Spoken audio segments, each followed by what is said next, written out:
The Battle of Bothwell Bridge, or Bothwell Brig, took place on the 22nd of June 1679. It was fought between government troops and militant Presbyterian Covenanters, and signalled the end of their brief rebellion. The battle took place at the bridge over the River Clyde in Hamilton, South Lanarkshire near Bothwell in Lanarkshire, Scotland. The battlefield has been included in the Inventory of Historic Battlefields in Scotland and protected by Historic Scotland under the Historic Environment Act 2011. Background: following the restoration of King Charles II, the Presbyterians in Scotland were increasingly persecuted for their beliefs, and a small armed rising had been put down in 1666. Although some Presbyterian ministers were indulged by the government from 1669, allowing them to retain their churches without having to accept episcopacy, the more hard-line elements continued to hold illegal outdoor meetings, known as conventicles.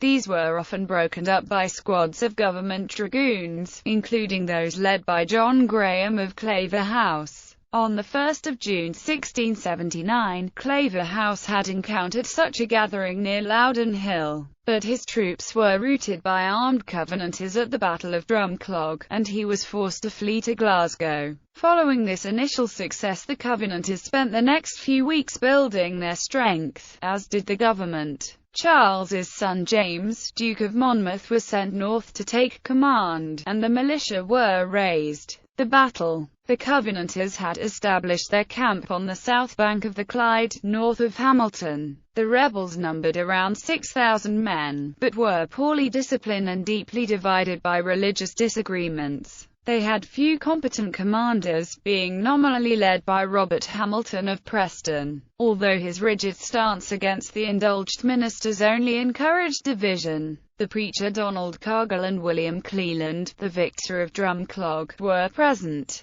as were David Haxton of Rathillet and John Balfour of Kinloch, known as Burley, who were among the group who murdered Archbishop Sharp on 3 May. The government army numbered around 5,000 regular troops and militia, and was commanded by Monmouth, supported by Claverhouse and the Earl of Linlithgow. The Royalist troops were massed on the northern or Bothwell bank of the River Clyde on sloping ground that included a field that has since become known, ironically enough, as the Covenanters' Field, not because the battle was fought there but because for many years it was the venue for a Covenanters' conventicle, organised by the Scottish Covenanters Memorial Association. The battle centred on the narrow bridge across the Clyde, the passage of which Monmouth was required to force in order to come at the Covenanters. Haxton led the defence of the bridge and had some initial success in the initial skirmishes at the bridge itself, but his men lacked artillery and ammunition, and were forced to withdraw after around an hour. Once Monmouth's men were across the bridge, the Covenanters were quickly routed.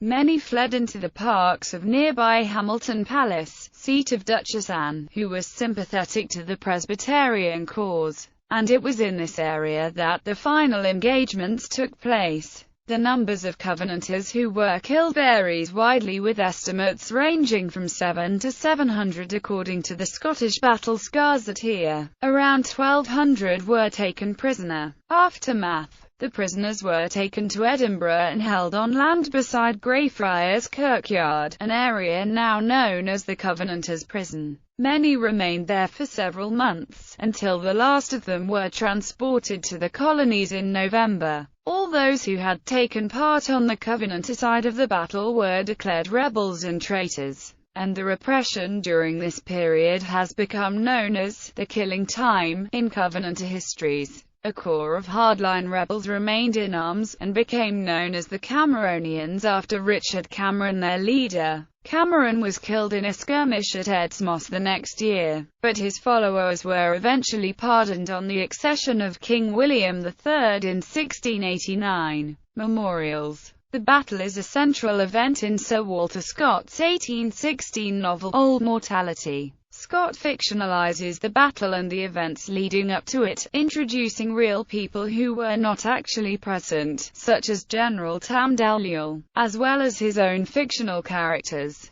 However, his description of the flow of the battle is considered accurate. In 1903, on the 224th anniversary of the battle, a monument was dedicated on the site. This stands beside Bothwell Bridge, which was largely rebuilt in the 19th century.